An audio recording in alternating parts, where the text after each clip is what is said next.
You're listening to TFM. Want to join in the conversation and share your thoughts on this episode? Join the Babel Conference, our listeners' discussion group on Facebook. Just type BABEL into the Facebook search field, and we'll look forward to seeing you there.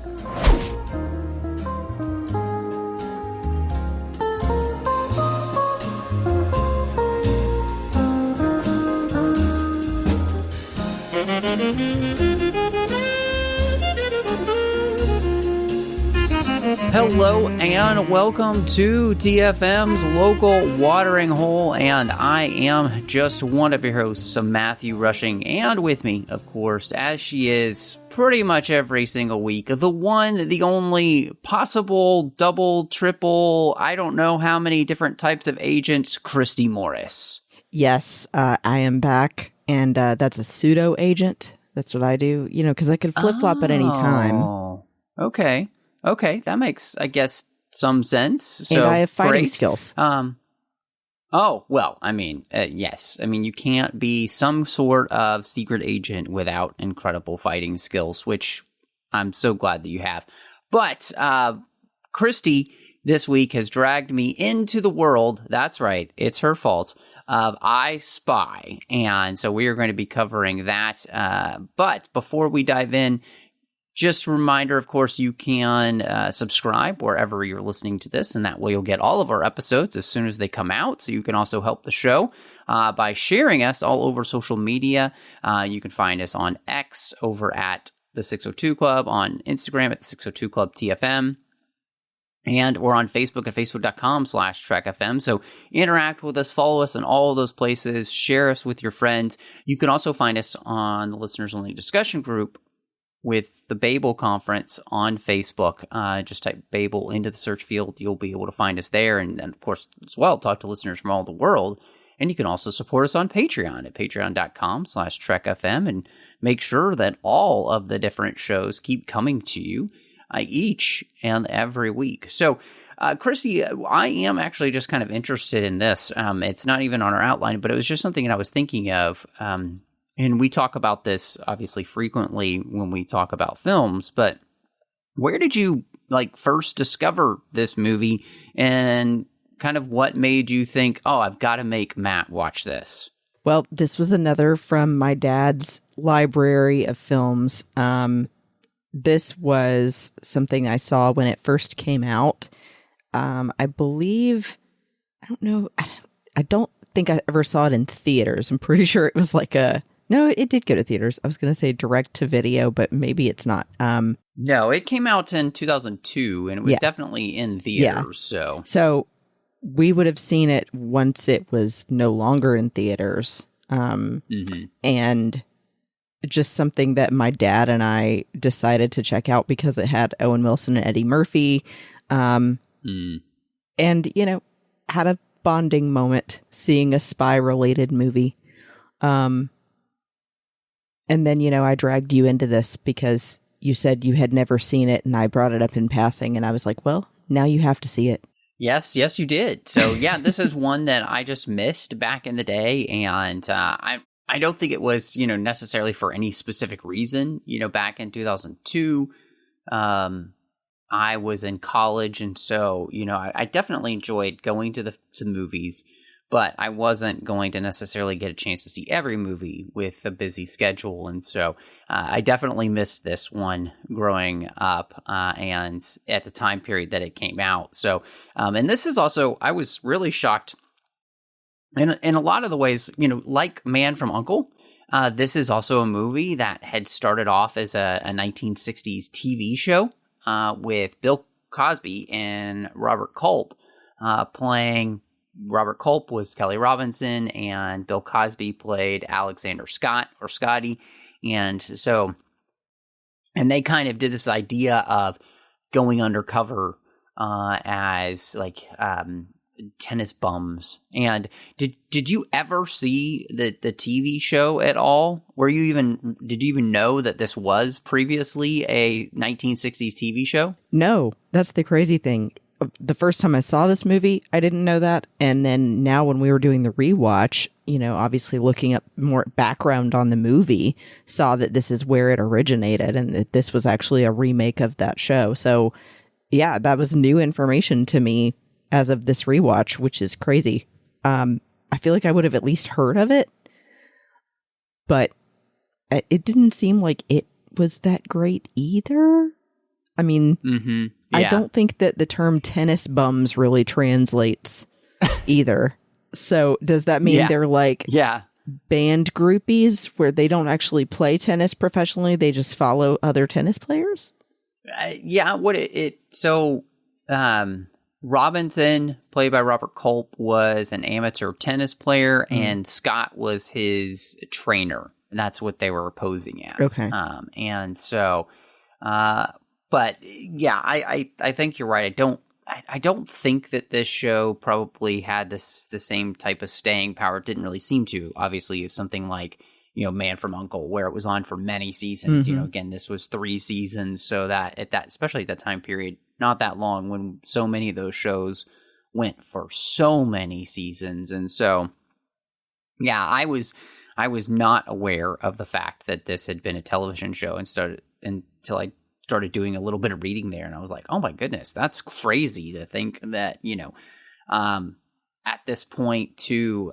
It also seemed to me, you had the A-Team that came out in 2010, and so you've got a lot of these movies, I feel like, in the 2000s and beyond that, they started mining old TV series, and then creating or updating them, and looking for ways to do something. And so I wanted to ask you then, this movie, of course, you update it and you're translating it into a film where Wilson is a spy who works for a spy organization. He doesn't work for anything we know. It's just kind of a made-up spy organization. And he needs Murphy, who is a international boxer and heavyweight champion, as cover to get him into a party to stop an international arms dealer from selling a stolen U.S. fighter with a stealth cloak. So how do you feel like, this kind of translates as a film where, basically you're utilizing this as a way to try and create a new buddy cop film? I think it is Lethal Weapon's D movie cousin. Like they're trying, but not quite there. It's I think that obviously you get this story that's kind of derivative of other spy movies, and then playing on the whole buddy cop thing, of course. They try to turn it on its head a little bit by swapping the character names. So you have Kelly Robinson now instead being played by Eddie Murphy rather than Robert Culp. And then Scott being played by Owen Wilson instead of Bill Cosby. I think that it's kind of a bunch of different plots that they're trying to tie together. And so there's some comedy to it, but also it feels a little bit convoluted. So it's like it's an arms dealer that could be dealing with regular run-of-the-mill stuff, but they had to make it complicated by involving the party aspect as well as the stealth plane, when it could have just been, he's an arms dealer. He doesn't have to also be selling a plane. Yeah, it's an interesting thing because I was thinking through this, as I'm watching the movie, and I think you kind of nailed in some ways the idea that this does feel like a D-list version of the type of film that the original Lethal Weapon was.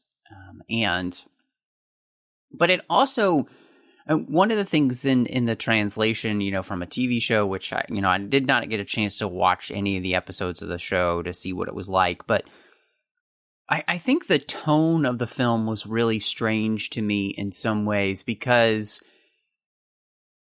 I couldn't tell if I'm supposed to in any way take any of this seriously or if the entire thing is just supposed to be a spoof in the same vein as a Austin Powers was, right? Right.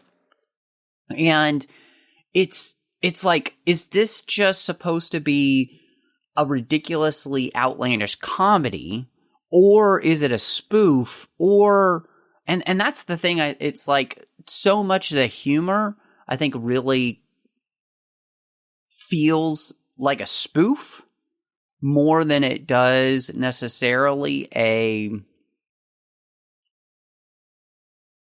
just a comedy, like a buddy cop comedy. Because so much of this is so silly. And yeah, I mean, there's never a point where anybody's taking anything seriously, ever, you know? And so, I mean, even, you know, good comedies, there are serious moments, you know? And so I think that that's one of the things where I just felt like, it's almost like, to me, at least, it seemed as though the film wasn't quite sure exactly what it wanted to be, you know, and it felt like in some ways, you know, this was just a setup to allow our two main characters to just kind of like riff on each other. And so I don't know if you, especially in the rewatch here, if you felt like that at all. Yeah, I think you rightly call out the difference of the movie being confused, or, you know, the writers being confused about whether they're trying to make it a spoof or not, because there are moments that seem to lean into that more Austin Powers or scary movie, you know, spoof vibe, like having the character of Carlos in any scene that he's in.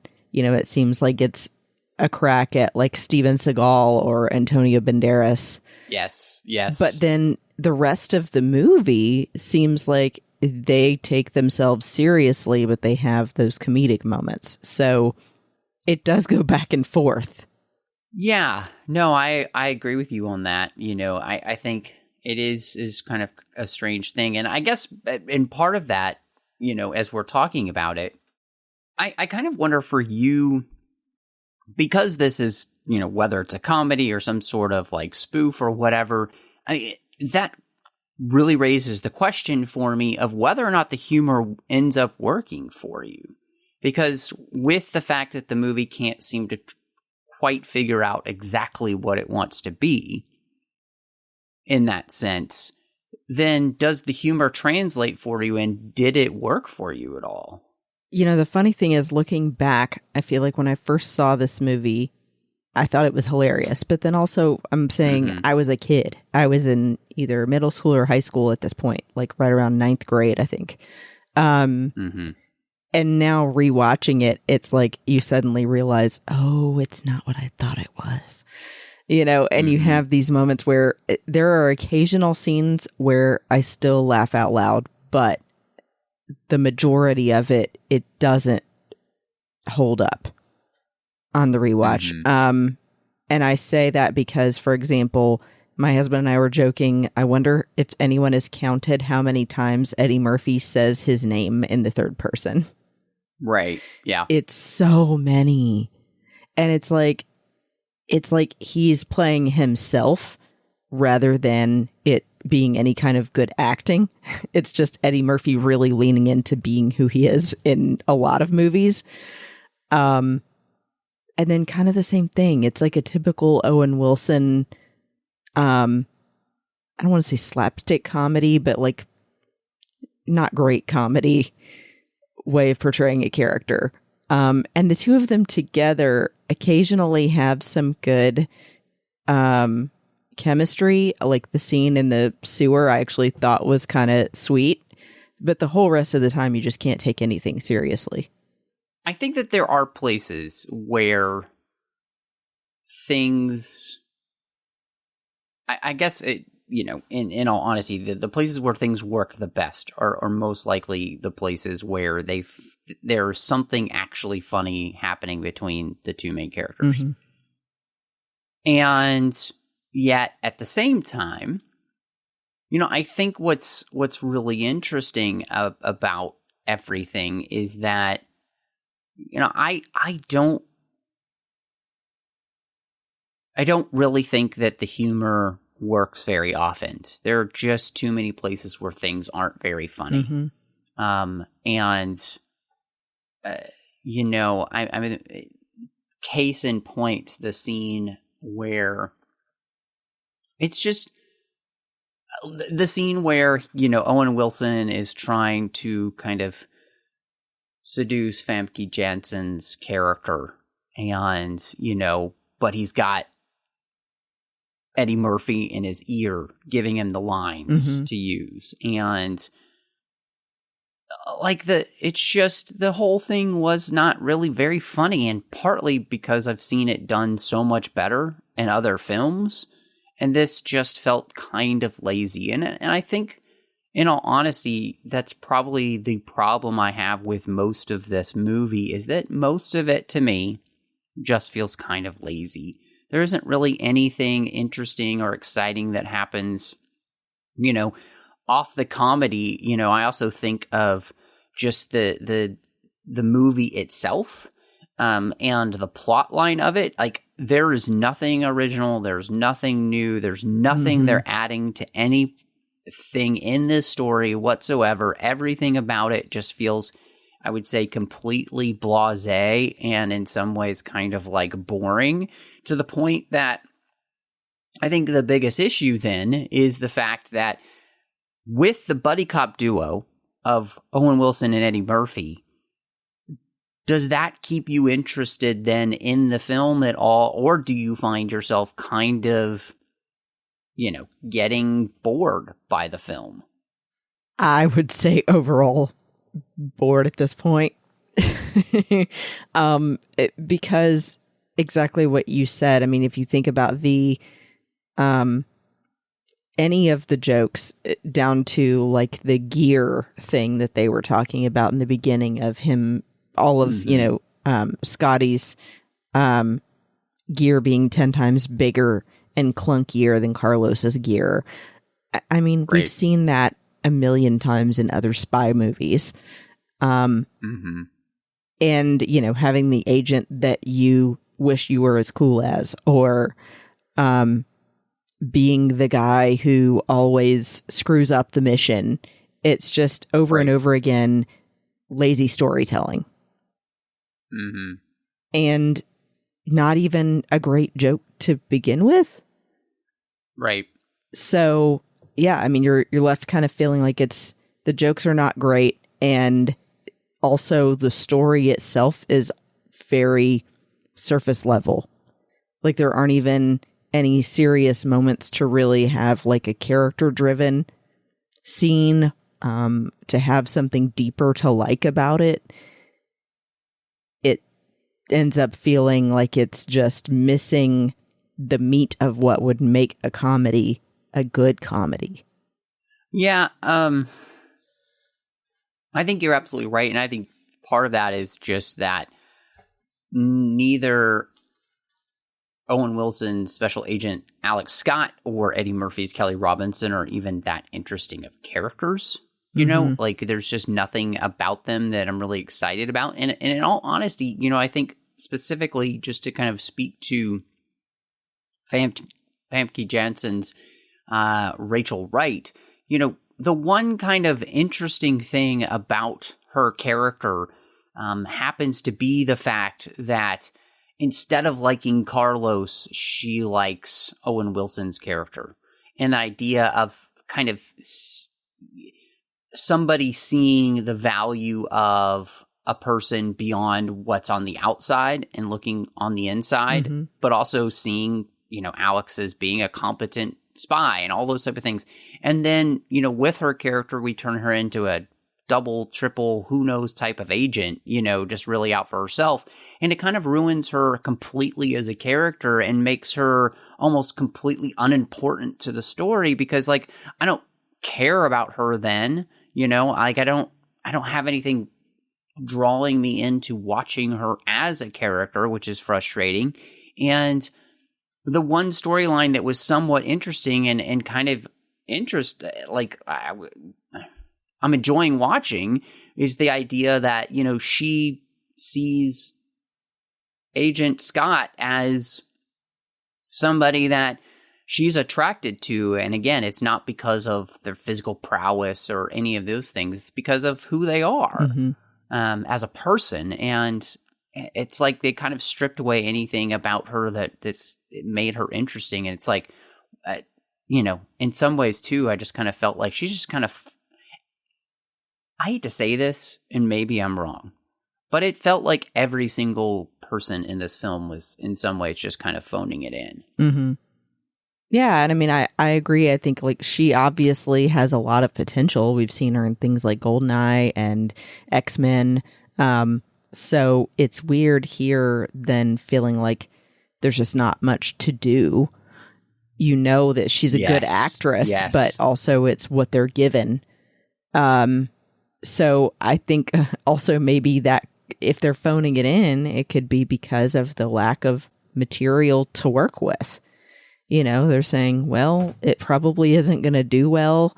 It feels very limited as to any story to actually work with. So we'll just do what we can to get by. And yeah, I agree. I think that it sucks that they started down that road of possibly having something deeper between her and Alex, and then have her come out as just using him as a means to an end, and that she's been playing everyone all along, defeats that whole moment. And I think too, you know, you just need something to motivate you to keep watching that is either new or exciting. And it's like everything over and over again. It's like beating a dead horse of just stuff you've seen or heard before. Yeah. And it feels very dated.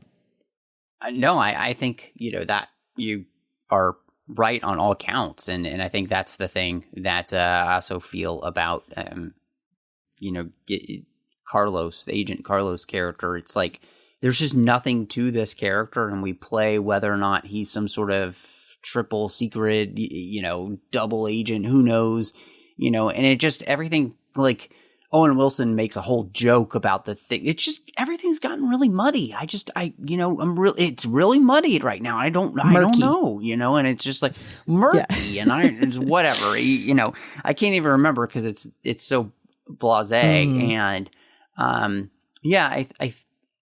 I think that's just something that is very frustrating. And on top of that, I would say, you know, you cast Malcolm McDowell as the villain here of our, you know, international arms dealer, and literally has zero to do in this film other than to be in a couple of scenes. It's like, why not utilize somebody who is so magnetic on screen and can chew up scenery with the best of them? Why aren't you using this guy to do something? Yeah, I mean, and for anybody that may not be familiar with him, if you just go and look up Malcolm McDowell list of work, it's insane how much stuff he's done. Amazing. Yeah. Amazing. So, and also what it may have took to pay him to do this movie to then not give him anything to do is like bad budgeting.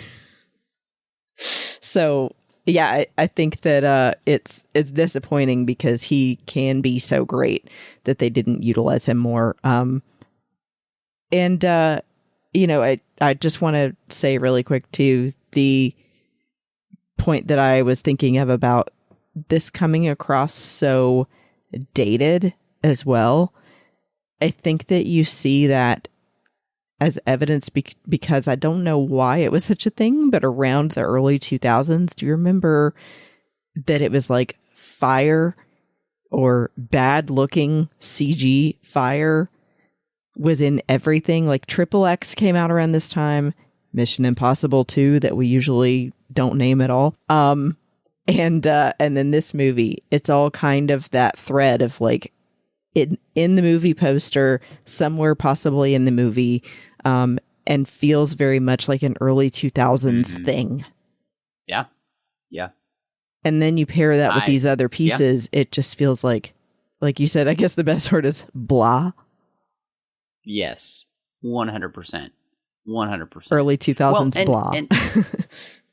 Oh, gosh. So I think you really hit on something, because what you're saying goes straight into the idea of how kind of boring and lazy all the action is in the movie, too, and how much of it doesn't look great. Mm-hmm. And part of that, like you're mentioning here, is the way that, it's bad CGI. It's we're not putting our best effort into this. Like it's the lowest common denominator everywhere. And I think that's kind of the issue with the film, is it just doesn't really feel as though anybody really put their heart and soul into this. And I know it's been said many times in places that nobody goes into a movie wanting to make a bad movie. Mm-hmm. I found this one to be one that challenged that preconception that nobody wants to make a bad movie, because I couldn't see anything of real redeeming value in this film. I guess I don't know. Is there anything that maybe that's a good question. Was there anything in this movie, especially here in the rewatch, as you mentioned, you were a child before and when you were watching this and now you're not, mm-hmm. Was there anything that you found that you really enjoyed about this at all? I think that more than anything, it was just that I've always been really into spy movies, and that memory of seeing a spy movie with my dad is something that's near and dear to my heart. And there was something here that my dad liked. I'm guessing it was just Famke Janssen being pretty. But, I think that's why. I mean, which, of course, it's not bad. Yeah. She's definitely that. Yeah, she, holds up that part of the deal. But yeah, otherwise, I'm looking at it going, what did we find appealing about this? Or did we actually, or was it just more about spending time together watching a spy movie, trying to give it a chance, and it wasn't that great? Mm-hmm. And I do want to add, too, the screenwriting duo responsible for the story was Cormac and Marianne Wibberley. And if you look at some of the other things that they've done, it's not like they've only ever made garbage. They did also write Charlie's Angels Full Throttle. Meh. Bad Boys 2. Interesting, because they definitely have a type of film. Uh-huh. And they only did much work between like 2000 to 2009. But yeah, Bad Boys 2, I would say is the best one that they've done out of this list. They also did The Sixth Day with Schwarzenegger. Okay. Yeah, that's okay. So talking about that, I can see then, the common threads, the thought process, then the common threads of what they kind of do. And so, yeah, that's really interesting. So, well, this isn't going to be a long podcast, and so I guess I'm really interested to see what did you end up thinking for a rating then of I Spy? So I had to come back and eat my words for making you watch this. I think more than anything, I just wanted to see what somebody else would think. But that's on record, folks. Yeah. That's on record. I did drag you into this. I admit it. This movie actually lost money. I just want everybody to know. It made $60 million, or I'm sorry, it cost them $60 million and it made like 30. So it was also the third flop Eddie Murphy had in the same year. So it just doesn't have anything great to make it watchable. If you just want to see bad jokes and see Famke Janssen, then sure. But ultimately, it's just derivative of everything else and then doesn't have something exciting to keep you around for. So I put it in the bin with the other D movies from the early 2000s. that probably should have been straight to video. And give it 1 star out of 5 because I think, there's occasional things that are kind of funny, but I still think the best scene from the whole movie was when they figured out how to back the car off of the car carrier and cause an explosion. Mm-hmm. Yeah. And then maybe the scene in the sewer. And that's about it. Yeah. So I'm right there with you. In fact, I went back to look actually what I had rated this when I watched it, and I gave it a 1.5, and I don't really know what I was thinking. What was the half for? As we were talking, yeah, I don't know. So I got to give this a half star. It's a terrible film in every way. Like there's legit, and this is very, there's almost nothing I like about it. Like even the pretty girl. Goodness. This whole thing just really doesn't hold together. And I just don't think it's a well-made film. It's not a well-conceived film. There's just nothing about it that I like. And so, yeah, I really, it's fun. You mentioned this. You're like, hey, let's do this. And I was like, okay, I've made you do plenty of things. So, I'm willing to be there for a friend. This is one of those films, like you were kind of mentioning, Eddie Murphy had 3 flops in that year. And this one, just nothing about it really comes together. And I do think there's a clear difference between films that are really well thought out and really well done and then films that aren't. And so this is just one of those movies where it's just not really well done. And that's okay. Mm-hmm. But hopefully, we'll have better things coming up here as we look towards the end of 2023. But Christy, if people did want to catch up with you and see what else you've got going on, where would they find you? Well, if you also want to see me talk about other movies that actually are so bad that they're hilarious, like Return of the Killer Tomatoes, for example, you can find me on Instagram, X, and Letterboxd at Bespin Bell. I'll put this on the Letterboxd. I need to actually update that. And then if you want to hear a finished podcast I did with my friends Amanda and Teresa called Sabers and Spells, you can check that out on the Skywalking Through Neverland network. And what about you? Well, you could find me all over social media. Just search for the name Matt Brushing02. If I'm there, you'll find me. And you can follow me. Would love to interact with you there. You can find me here on the network, outside the 602 Club with Literary Treks, The Orb, Warp 5, Artificial Tango, and Saddle Up. And then you can also find me over on the Nerd Party Network with one show that's completed called Owl Post with Dre Kaufman as we talk through every single chapter of the Harry Potter series. And then Aggressive Negotiations with John Mills as we talk about Star Wars each and every week. But thank you so much for joining us. And y'all come back now, you hear?